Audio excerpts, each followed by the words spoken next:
Voilà, schönen guten Morgen alle guten Herr Kardinal, Madame Schmidt, Direktrice von dem Centre de Formation Diocésain, dem neuen Zentrum. Sie froh, dass auch für mich ja, dass du mich invitiert hat für am Lektür von dem Evangelii Gaudium mit dir anzutreten. Ich weiß noch, als Generalvikar in Hawaii ist das an die alle Guten, die an dieser Konferenz oder morgen heute wird. Wenn in dem Papst Franziskus sein Engagement verfolgt, dass er Schriften, seine Messagen, seine Predigten liest, dann merkt er, dass hier ganz geprägt ist von dem, was hier als am Evangelii Gaudium seinem ersten wichtigen Schreibers mitgedeckt wird. Evangelii Gaudium als Exhortation postsynodal von der Bischofssynod von 2012, die der Papst Benedikt XVI. Nach angerufen hat zum Thema neue Evangelisation und Transmission vom Glauben. Der Papst Franziskus ergreift dann heute Gelegenheit als neuer Papst damals für die Welt mitzuteilen, was ihm wichtig ist und was für hier in Richtung weisend ist für die Kirche und die Welt von heute. Die zwei Erstwörter vom Text, die oder noch den Titel vom Schreibens gehen, drücken das am Anfang wunderbar aus. Evangelii Gaudium. Das ist nicht leicht, bitte so an eine andere Sprache zu übersetzen. Wir fanden die Freude des Evangeliums oder la joie de l'Evangile oder the joy of the Gospel. Ich kenne aber keine Übersetzung, die der lateinischen Treibliebe wäre. Am lateinischen Titel wird nämlich für dich Evangelium genannt. Evangelii Gaudium. Und das wird sicher sein Sinn. Evangelium als den Anfang, als Quell, als den Ausgangspunkt von dem Ganzen. Ein Evangelium ist ja bekanntlich gut Nachricht.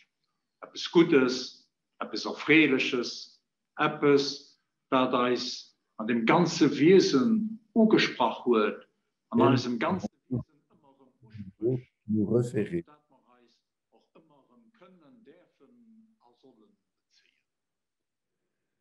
Aber das machen, Faisant, nous quelque chose de nouveau, qui est le fondement même de l'évangélisation, dont le pape dit que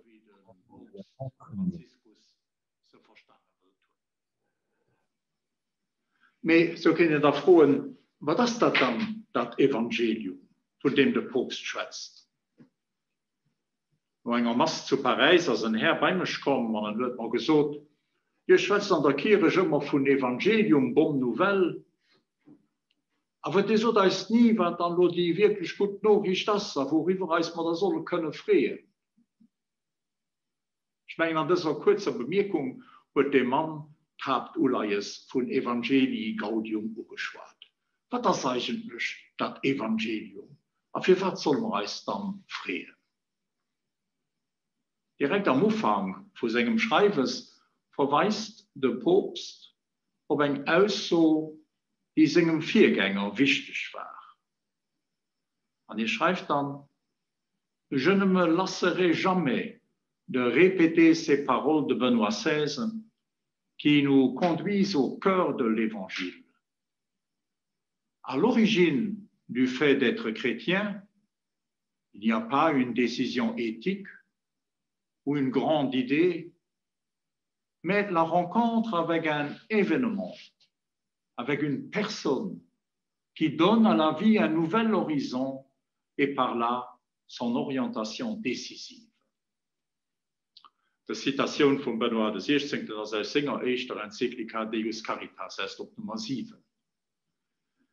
Das Evangelium wird verstanden als eine persönliche Beziehung mit Jesus.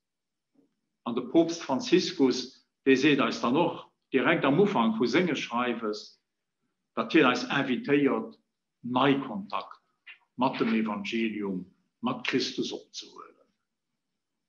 Für ihn als die Neuevangelisation rencontrer Jésus personnellement. J'invite chacun. Se trouve à renouveler aujourd'hui même la rencontre personnelle avec Jésus-Christ. Was dann daraus für uns entsteht, das ist klar für den Papst. Wenn wir neu mit dem Evangelium, mit Christus Kontakt aufholen, dann entsteht so notgedrungen Gaudium, Fried, das zweite Wort aus dem Titel vom Schreibers, Evangelii Gaudium. Neuen Zugang zum Evangelium, also so Fried fangen. Dazu erfuhren, zu merken, zu erleben, das gibt ein Ausgangspunkt von der neuen Evangelisation. Oder besser, wie der Papst Franziskus erzählt, für der ganze Problematik und Polemik rund um den Ausdruck neue Evangelisation aus dem Weg zu gehen, ein Ausgangspunkt von einer neuen Etappe von der Verkündigung. Das zusammen noch vor von Evangelium auf Fried, dass die neue Etappe kennt sich. Das ist also nicht Moral vom Evangelium. Auch nicht sein Sozialmoral oder sein politisch Fühlen, die nicht können das Wesentliche vom Evangelium vergessen. Das ist auch nicht Freiheit vom Evangelium, die so groß geschrieben wird an den letzten Jahrzehnten, dass verschiedene sich gefragt haben, was tut so eine Auffassung von Freiheit nach dem Evangelium zu dienen. Das ist auch nicht Rigueur, streng Gebote vom Evangelium. Ob die ganz besonders den Akzent an einer gewissen Erziehung gelöst.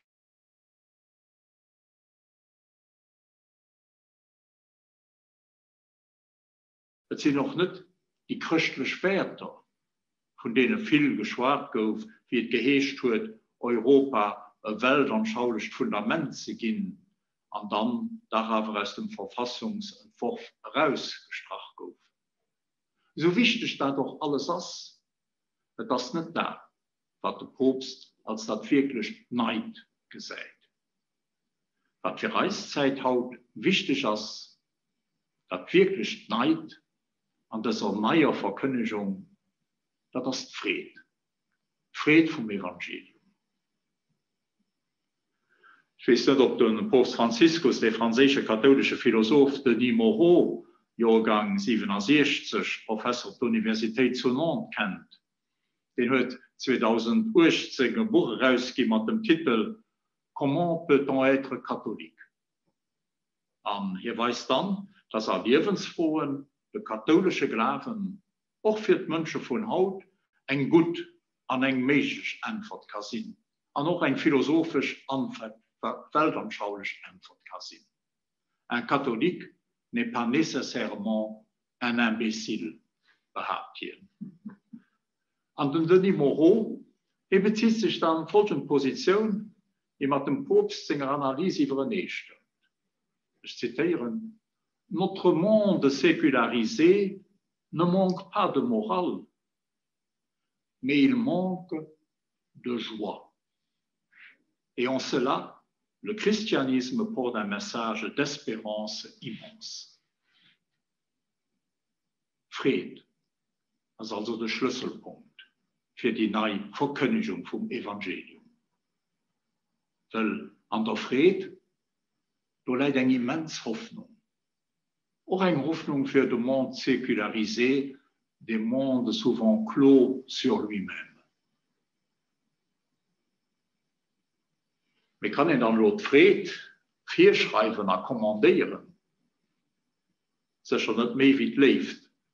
Und dafür ist es wichtig, auf den allerersten Satz von Evangelii Gaudium, den sich für uns anzuhalten. Wo wir lesen, la joie de l'évangile remplit le cœur et toute la vie de ceux qui rencontrent Jésus. Der Papst möchte keine Vorschrift, mehr einfach eine Feststellung.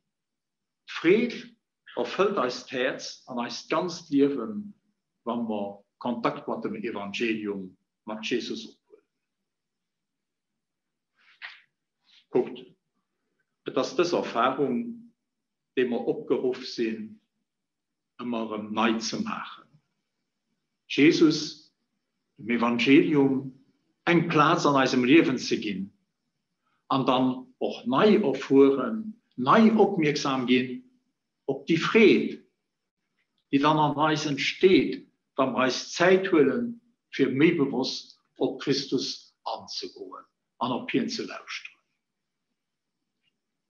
Hier entdecken wir dann eine psychologisch-spirituelle Dimension, den authentischen Kontakt mit dem Evangelium lässt Friede an uns abkommen, ja.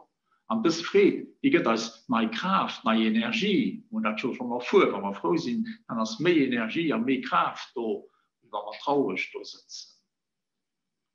Aber neben dieser subjektiven, formeller Dimension kann ein Friede vom Evangelium auch objektiv benennen. Den Inhalt von der Friede vom Evangelium neu zur Sprache bringen.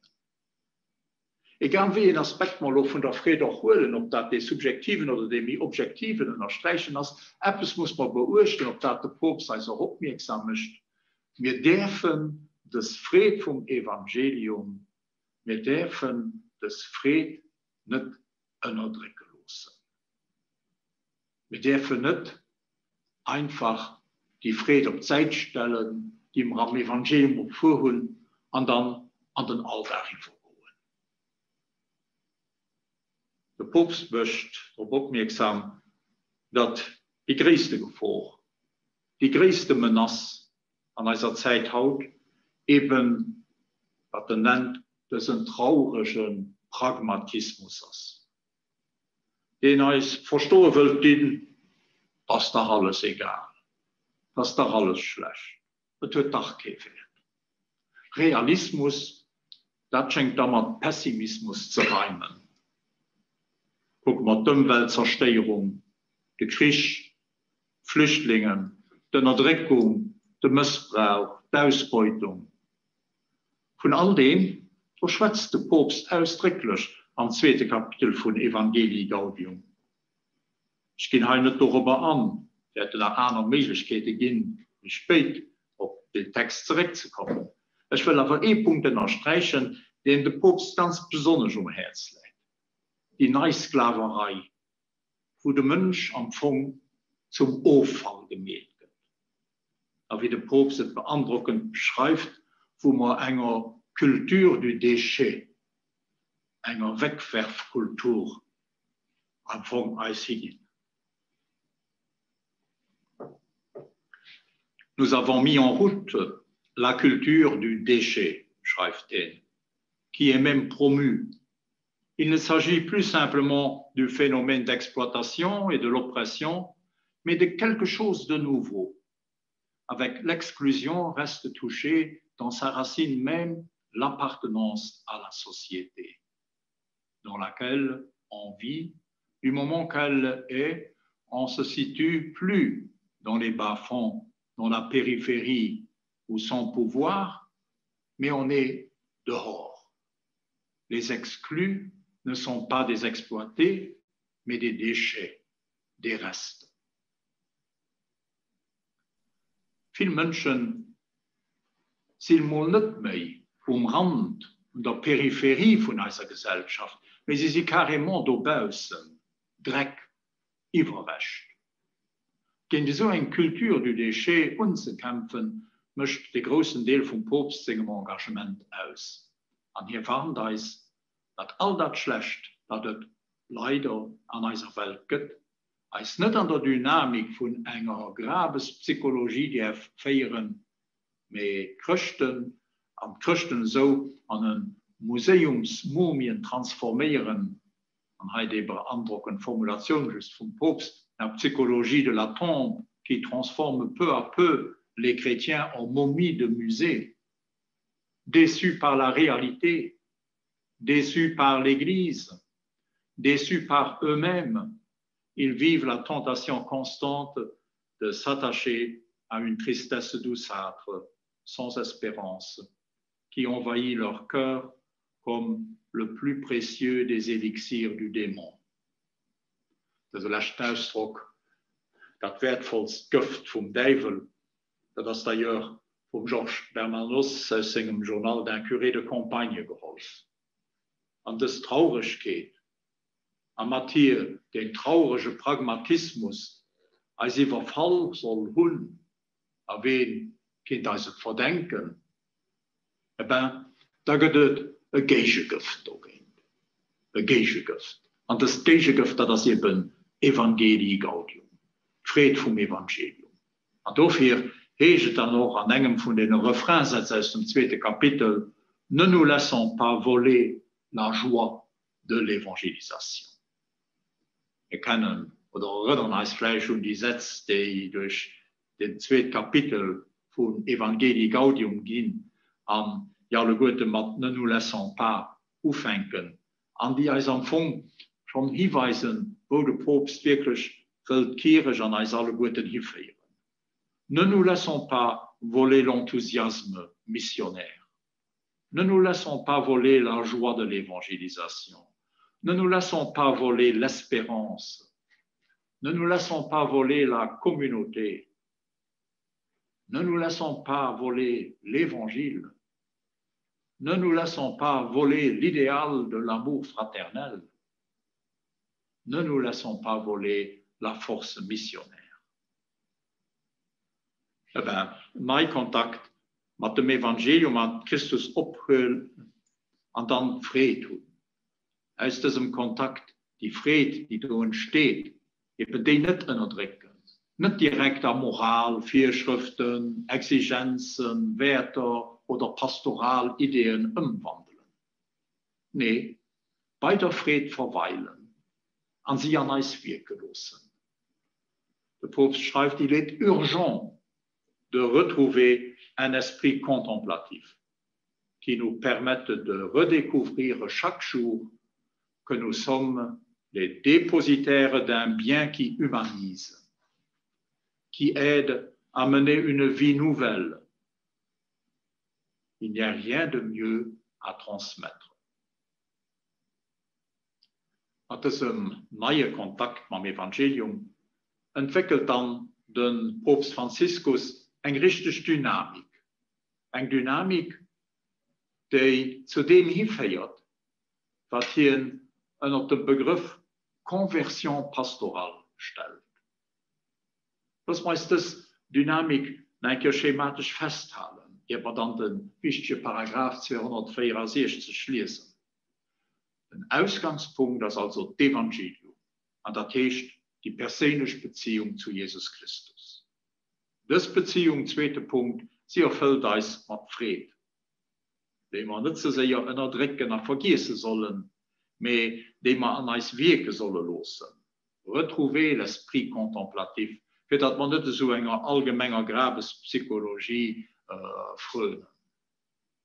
Also bei der Frieden verweilen, und so besser und noch mit tief begreifen, was man durch Begegnung mit Jesus Christus, mit dem Evangelium, wirklich geschenkt wurde. Aber da geht die Dynamik weiter. Wir können die Frieden nicht einfach verstoppen. Wir können sie nicht einfach für Eis behalten. Also, da sind ich aber froh, dass ich das Evangelium habe. Wir gehen sozusagen von der Frieden vom Evangelium gedrungen, Verkündiger, Missionare zu gehen. Wenn wir Freunde von Jesus sind, wenn wir das Licht vom Herrgott zu uns Menschen wirklich erfahren, wenn wir merken, wie es ganz am Anfang von Evangelii Gaudium heißt, dass wir frei sind von der Sünde, von der Traurigkeit, von dem inneren Wied, von der Isolation. Anders ausgedrückt, wenn wir erfahren, dass Christus uns erlöst hat, eh bien, dann merken wir, dass wir etwas geschenkt haben, das uns mir menschlich macht. Und dass wir dafür die Menschen müssen weitergehen, für sie auf ihrem Lebensweg zu unterstützen. Wir sind nicht Disciples de Jésus et quelques-uns peut-être missionnaires. Nee, wir sind Disciples missionnaires, sagt uns der Papst. Wie Disciples missionnaires mit Bindestrich. Das ist Fried vom Evangelium, die zwei Disciples und Missionäre so eng zueinander bin, dat sie net een oder den anderen könne bestoen. Und als Zeichen für das Dynamik geht aus der Papst an den Helge Paulus, der auch das Erfahrung vom Evangelium, von der Fried vom Evangelium gemäht wird. L'amour du Christ nous presse. Malheur à moi si je n'annonçais pas l'Évangile. La joie de l'Évangile, dat is zo la joie de l'évangélisation. Wir können dann nur den ganzen Paragraph 264 lesen, wo der Papst die ganz spirituelle Dynamik zusammenfasst, wenn ihr schreibt, la première motivation pour évangéliser est l'amour de Jésus que nous avons reçu, l'expérience d'être sauvés par lui, qui nous pousse à aimer toujours plus. Mais quel est cet amour qui ne ressent pas la nécessité de parler de l'être aimé, de le montrer, de le faire connaître? Si nous ne ressentons pas l'intense désir de le communiquer, il est nécessaire de prendre le temps de lui demander dans la prière qu'il vienne nous séduire. Nous avons besoin d'implorer chaque jour, de demander sa grâce, qu'il ouvre notre cœur froid et qu'il secoue notre vie tiède et superficielle. Placés devant lui, le cœur ouvert, nous laissons contempler par lui, nous reconnaissons ce regard d'amour que découvrit Nathanaël le jour où Jésus se fit présent et lui dit « Quand tu étais sous le figuier, je t'ai vu ». Qu'il est doux d'être devant un crucifix ou à genoux devant le Saint-Sacrement et être simplement sous son regard. Quel bien cela nous fait, qu'il vienne toucher notre existence et nous pousse à communiquer sa vie nouvelle. Par conséquent, ce qui arrive en définitive est ce que nous avons vu et entendu, nous l'annonçons. La meilleure motivation pour se décider à communiquer l'Évangile est de le contempler avec amour, de s'attarder en ces pages, de les lire avec le cœur. Si nous l'abordons de cette manière, sa beauté nous surprend et nous séduit chaque fois. Donc, il est urgent de retrouver un esprit contemplatif qui nous permette de redécouvrir chaque jour que nous sommes les dépositaires d'un bien qui humanise, qui aide à mener une vie nouvelle. Il n'y a rien de mieux à transmettre aux autres. Dat is dat wirklich neid, op dat de Papst een accent für als Zeithaut lädt, wenn es um Verkündigung geht. Il est urgent de retrouver un esprit contemplatif. Als Neidzeit holen, für bei Jesus zu verweilen, für als unser Leben zu freuen, die hier als zukommen ist. Weil sie lenkt, lebt an Frieden, die gibt als die genügend Motivation für als Alltag neu an den Dienst von der Verkündigung zu stellen. Anfangen wir die Chance zu Lützeburg mal als Bischof. Als Kardinal wird der schöne Wahlspruch Annonciate verkündigt. Das ist wirklich eine Urgenz für als Gesellschaft an als Welt von heute.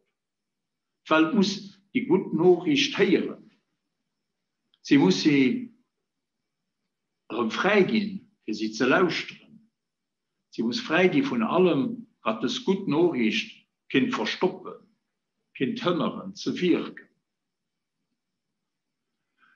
Sie recht für kurzem zurück auf Lützeburg kommen.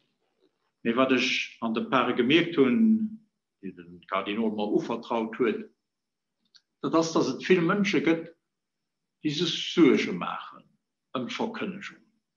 Und die bereit sind, die Zeit an ihre Kompetenz anzusetzen, für dass die gute Nachricht weitergedroht wird. Und das ist für mich selber eine wirklich gute Nachricht. über die ich mich freue. Und so an all denen Benevolen ein großes Merci für das Engagement. Und das ein Eis den Hauptamtlichen aus diesem guten Willen, Frieden und Energie zu schöpfen, für einen eigenen Auftrag an der Verkündigung können beizutragen. Schon noch etwas Zweites gemerkt. Es gibt von nur wenn vor sich der Kirche als christliche Gemeinschaft hier schwer zu machen, was hier Gebäude an hier materielle Subsistenz zugeht. Leute hier Kirche am Dörfe wegholen, als ihnen etwas Wesentliches wegholen. Kirche am Dorf, auch wenn sie nicht immer dran gegangen sind, und nicht immer dran gehen, als für sie da etwas Wichtiges. Und ich gebe sogar so, das ist besonders wichtig bei denen, die nicht so oft dran gehen. Mehr wichtig wie bei denen, die regelmäßig Gottesdienst stehen und die auch mehr Licht fanden, hier Kirche abzugehen, an eine Lobeskirche zu gehen, für Gottesdienst zu feiern. Das ist mir aufgefallen, mit den bürgerlichen Meistern, wo ich in Kontakt bin, mit Paaren, die in den Gemengen, dass gute Willen da ist, für die Kirche zu unterstützen. Und da doch genug Fantasie da ist, für trotz gesetzlicher Reglementer so eine Unterstützung fertig zu bringen. Sich nicht von einer altmodischen Ideologie beeindrucken zu lassen, mit das unterstützen, was den Leuten und den Dörfern wichtig ist. Das ist auch ein Teil von der Verkündigung. Und zu der wir aufgerufen sind, durch das Motto von unserem Kardinal Annunziate, verkündigen. Für aber gut richtig zu verkündigen, da können wir dann noch bei diesem Weihbischof seinen Spruch beziehen. Ad fontes fidei, zu den Quellen vom Glauben. Und da haben wir doch, als das schön ausgedrückt, was der Papst an Evangelii Gaudium umgeschnitten hat. Aus den Quellen, aus dem Evangelium, aus dem Guten und dem Schönen, was aus dem Evangelium im Laufe von den Jahrhunderten entstanden ist, aber bewirkt wird, neu Frieden schöpfen für die Verkündigung. Wir hatten einmal vor Jahren an unserer Diözese den Akzent auf die Bibel gelöst. Das war ein Bibeljahr. Ich weiß nicht, ob du dich noch erinnern kannst, wenigstens die Jahr wie ich. An das Bibeljahr, das war ein ganz wichtiges Jahr. Weil du auf viele Plätze beim der Partage angefordert hast, der Partage Biblik. Und ich kann mich erinnern, dass das ganz hilfreich war für eine Gemeinschaft. Und es bestehen heute noch Gruppen, die damals gegründet wurden. Zurück zu den Quellen, ad fontes fidei. Es bleibt noch ein dritten Bischofsspruch, der von einem Altbischof und unum sind. Auch den kann es an der neuen Evangelisation begleiten. Eins sind oder den anderen, will man auch mit den verschiedenen Ideen, die wir haben, an den verschiedenen Methoden, doch all versichern und der Verkündigung von dem engen Evangelium zu schaffen. Und so das Evangelium Christus als Einheit kennen und dürfen erkennen.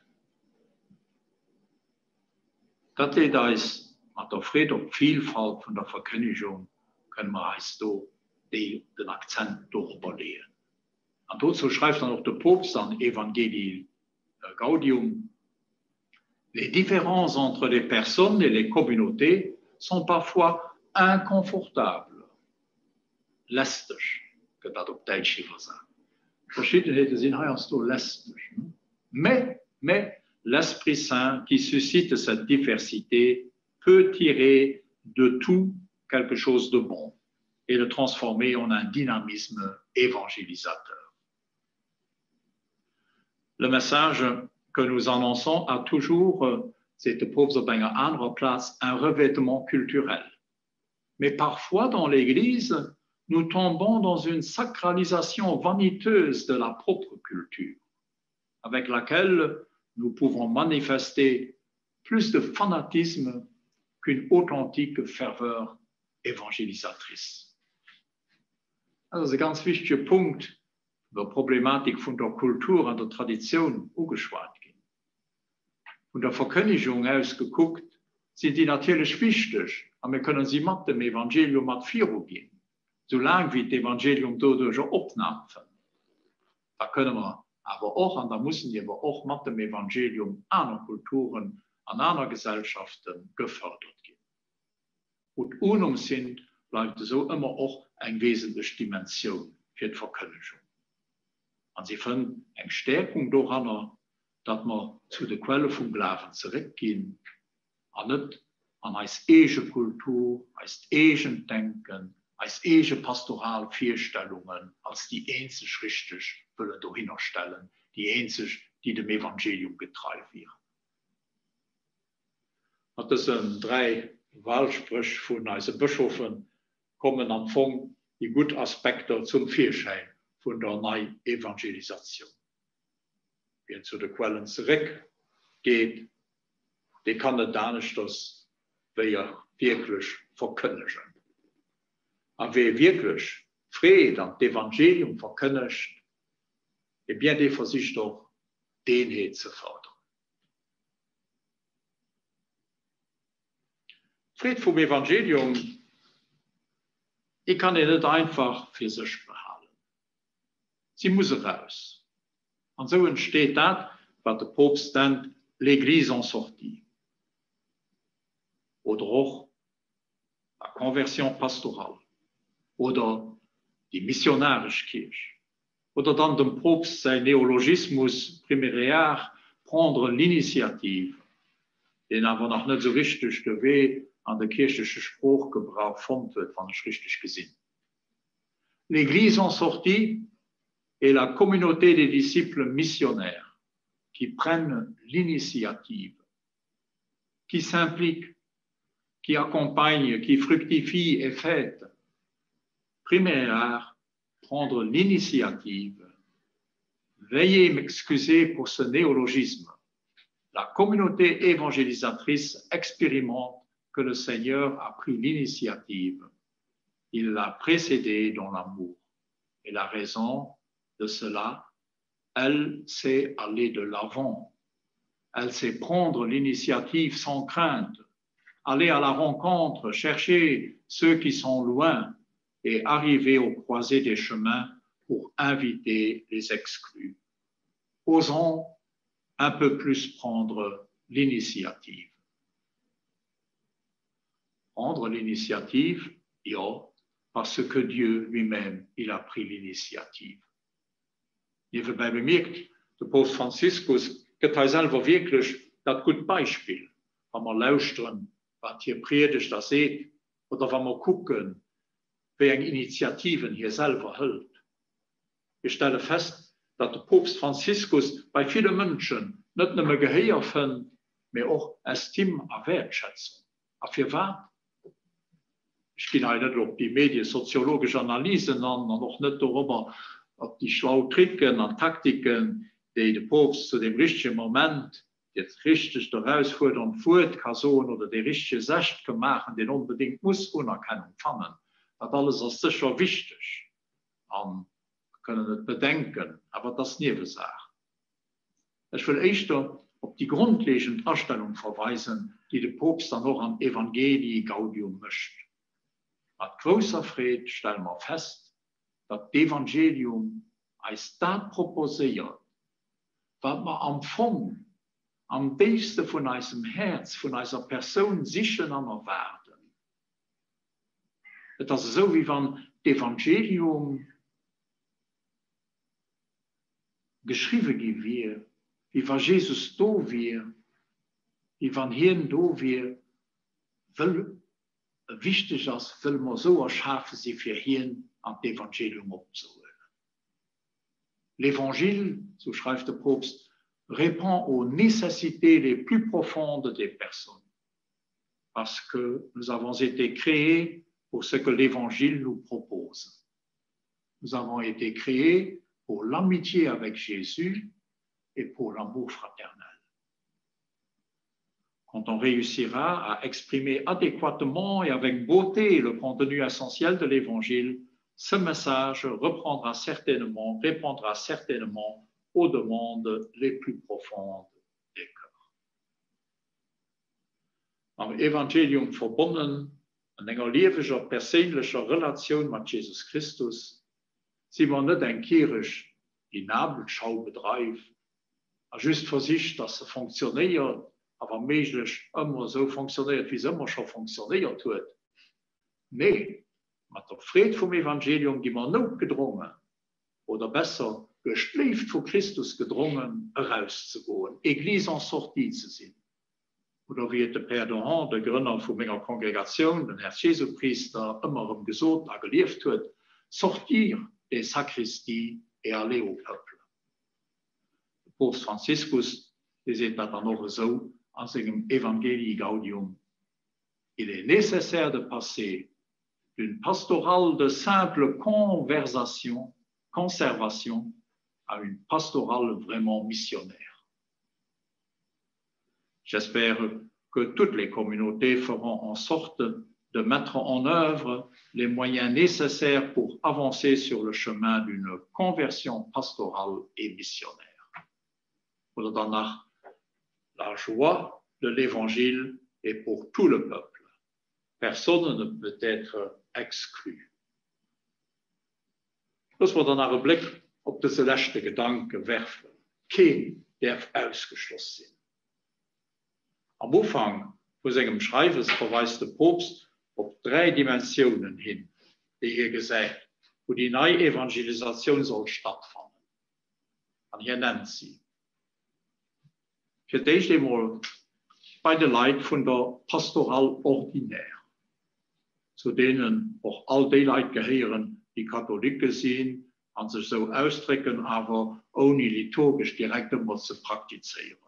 Am Anfang geht die Evangelisation, die neue Evangelisation geht für alle Recht und uns alle Guten, die Pastoral ordinär. Und dann nennt der Papst einen zweiten Domain. Bei den Leuten, die gedämpft sind, mir nicht nur den Exigenzen von der Darf liefern, die am Glauben kein Trost empfangen. Und da können den dritten, letzten Domain und den neue Evangelisation soll gehen. Das sind all die Menschen, die Jesus nicht kennen oder hier immer refusieren. Ich meine, ich gehört dann eng von den 3 Kategorien. Und so gehört Evangelium, die Evangelisation, als für uns alle Guten do. La nouvelle évangélisation appelle chacun et se réalise fondamentalement, justement, dans ces 3 domaines. Neue Evangelisation geht also, wie gesagt, für dich und uns selber, die an der Kirche schon dran sind. Wir müssen uns immer neu evangelisieren lassen. Wir können dann auch von der Evangelisation, von der Verkündigung anzutreten für andere Menschen. Die zweite Kategorie, erst nach etwas, ob da den auch muss einen Akzent legen, dass sind zu den Christen auch die gehören, die eben nicht regelmäßig Gottesdienst stehen soll. Also auch die man nicht immer an der Sonntagsmesse begegnen. Ich erinnere mich an ein Wiesefest, auf das ich als Pastor hingegangen bin. Und da kommt dann ein Mann auf mich zu und wird mir gesagt, Herr Pastor, der sieht mich nicht oft an der Kirche. Mir immer, wenn etwas gegen dich oder gegen die Kirche gesagt wird, da steht ich auf ihrer Seite. Ja, da haben wir Menschen, denen gilt auch die neue Evangelisation, weil wir sie da begegnen. Die nächste Gruppe, also die allgemein pastoral, neu evangelisiert geht. Die zweite Gruppe, des personnes baptisées qui pourtant ne vivent pas les exigences du baptême. Wir verstehen, was gemeint ist. Die Exigence de Baptême, und mit ganz vielen Menschen zu dienen, die auf schon zu gedämpft sind, eben nicht mehr dem Bild von der Familie, von der Vorstellungen von der Kirche entsprechen, die nicht mit Trost am Evangelium an der Lehre von der Kirche fangen. Familie, als dem Propst d'ailleurs ein großes Uleis gibt. An die erste Bischofssynod, die ihn zusammengerufen hat, die hat just als Thema Familie. An Amoris Laetitia, ein anderer großen Text vom Papst Franziskus, Konklusion von der Synod, also ein wichtiger Text, den wir auch bedenken an können mit als Verkündigung heran. Bleibt an den dritten Domaine, die neue Evangelisation. Enfin, remarquons que l'évangélisation est essentiellement liée à la proclamation de l'évangile à ceux qui ne connaissent pas Jésus-Christ ou l'ont toujours refusé. Het war diesen dritten Domain, den der Papst Benoit XVI ganz besonders Herz schlug, wie ein Synod über die Evangelisation, die uns angerufen hat.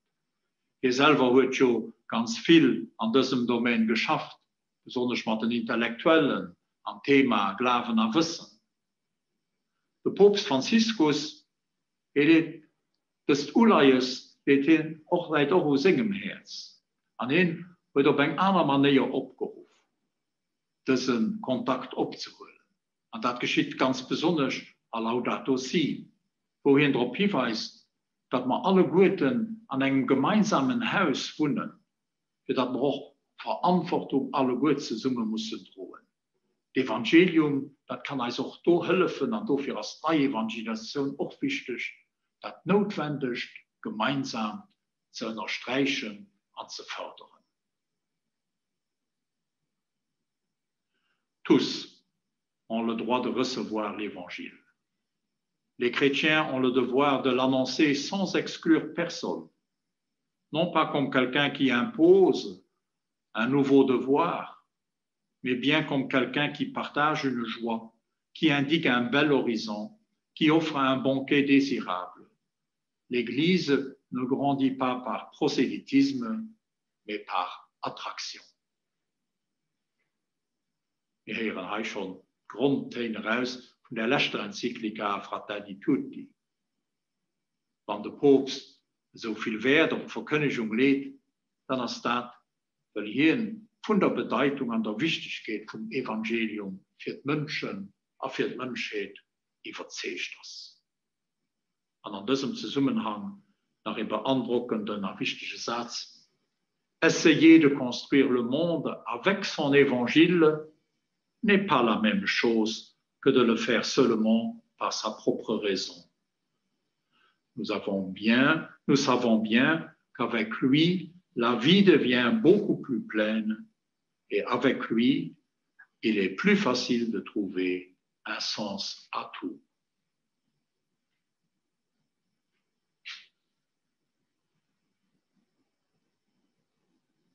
Es ist schon noch ganz viel zu suchen.